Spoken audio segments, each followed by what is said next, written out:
go, wouldn't you? If you could get me back into rehab, I'd marry you. Let's just talk about today, shall we, Dave? About the goods you stole from the car. Let's talk about that. I was taking a shortcut through the estate. Been to a party. I was a bit wasted. And I saw the car drive onto the estate and park outside the unit. What time was this? About 6. A man got out and ran off. Sorry, a man? Yes, a man.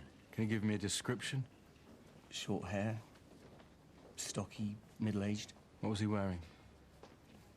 It's hard to tell. What happened after the car was dumped? Well, I waited around for a bit, and when the guy didn't come back, I had a little peek. There was a stack of DVDs, sat-nav, radio. You say a man. Are you absolutely sure about this, Dave? Yes. Why'd you keep asking me this? Sarge? Yeah? I found something you'd be interested in. Empty packet of painkillers. Over here. Powder? Looks like someone's crushed tablets in here. It is older than here. So what do you think? Poison?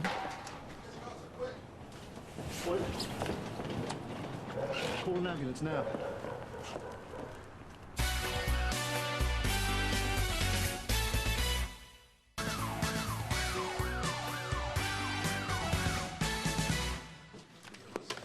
Right, I just heard from St Hughes.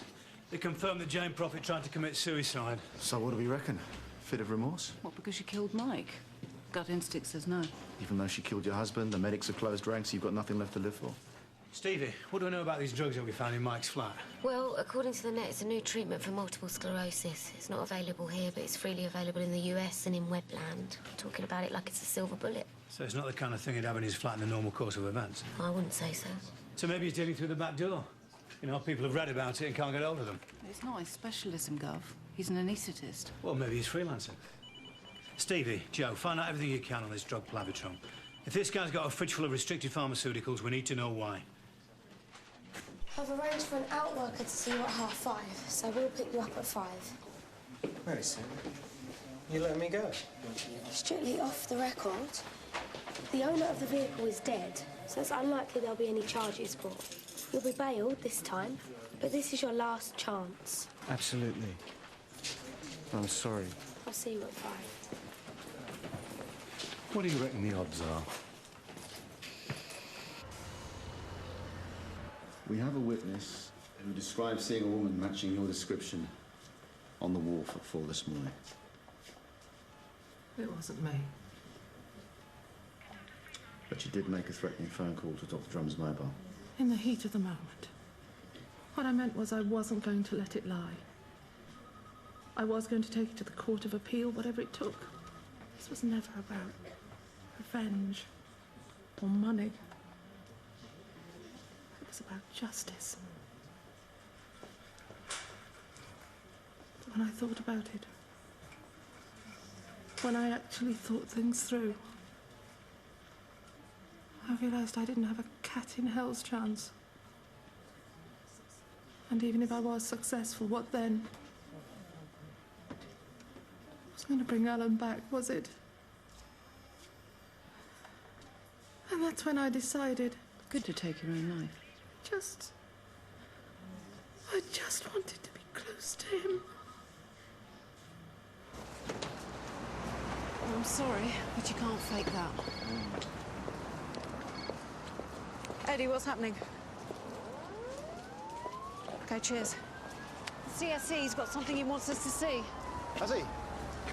So Plavitron is being trialled in about 10 hospitals in Britain at the moment. Around 2,000 patients in all. Do we know which hospitals? Yeah, one of them is the Royal Thames, which is just down the river from St Jacobs. Stevie thought it might be worth talking to the pharmacist there. Yeah, just to find out how you get hold of that sort of drug and in those quantities. We also asked for all the names of the patients involved in the trial, and one of them was Michael Drummond. Well, it's not an uncommon name. No, but look who's signing off this Michael Drummond's prescriptions. Clifford Piers. She's Mike's colleague at the hospital. So you're saying that the drugs were for Mike's personal use? So maybe he was practicing and suffering from MS? We got anything on CCTV? Yep, Gov. These were taken on the corner where Mike lives. That's Clifford Piers. So, 10:15, this is him leaving his car, just around the time that Martha said she heard raised voices. Here he is returning to his car at 10:30. So maybe Mike was arguing with Piers. Do you want us to bring him in, Gov? No, I don't want to risk the medics closing ranks on us. Let's bring in Harry Maitland. Maybe he can shed some light on Piers and Mike's relationship. And maybe he also knew about Mike's condition. I didn't know anything about the MS. Not until yesterday. After the scuffle in the lobby, I tried to speak to him. He just pushed me away. Found him in the toilet, crying. Why was he crying? He just couldn't be sure. Sure about what? Well, what happened to Alan Prophet was because of a complication, or whether it was due to his own condition. What did Mike say about Clifford Piers' involvement? Clifford was the one who diagnosed him after Mike went to him with mild symptoms. Piers is a good guy, brilliant neurosurgeon. He'd heard about this new drug, saw no reason to lose a valued anaesthetist. He wanted to help him. Right, so he was happy to carry on working with him then? Yeah, provided that Mike reported his condition to the GMC. And did Mike do that? No. So technically he was operating illegally? Technically, yes, because he hadn't done what Piers asked. That had nothing at all to do with what happened. Alan Prophet did die of a complication. But Mike couldn't be sure? No. Quite a burden. He felt his only course of action was to make a full disclosure to the GMC. Better late than never, sort of thing. And if he had done that, what would the implications have been for Mr. Piers? Not good.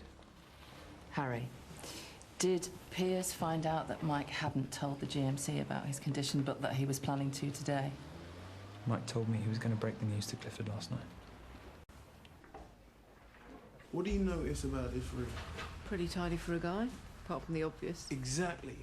Everything here is in alphabetical order, from ABBA right to ZZ Top. Everything here is in year order, right the way back to 1981, except this one, which has been replaced out of sequence here. So, what are you saying? August 1991. Some of the photos are missing, all featuring the same people. Mike, some guy called Harry, someone called Juliet, someone called David. So what are you saying? Whoever was here took the photos? Maybe. This is interesting. We've been focusing on the present. Maybe it was someone from Mike's past who was here last night. Harry Maitland's in some of these pictures. Maybe he can help us. That's great, Eddie. You don't mind if we take this? Be my guest.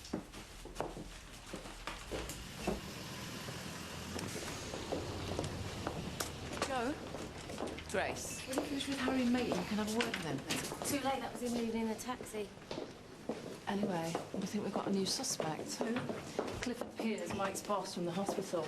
We got him on camera near Mike's flat last night. So we're about to bring him in, and the governor wants you to stay put and do the interview. Right. For the tape, DC Dassery is interviewing Clifford Piers. The time is 17:10. Mr. Piers, can you tell me what happened yesterday after you left the hearing at the General Medical Council? Yes, I went back to my office at the hospital, and at about 5:30 or thereabouts, I received a call from Michael Drummond asking me if I would meet him at 7 in Joshua's bar next to the hospital.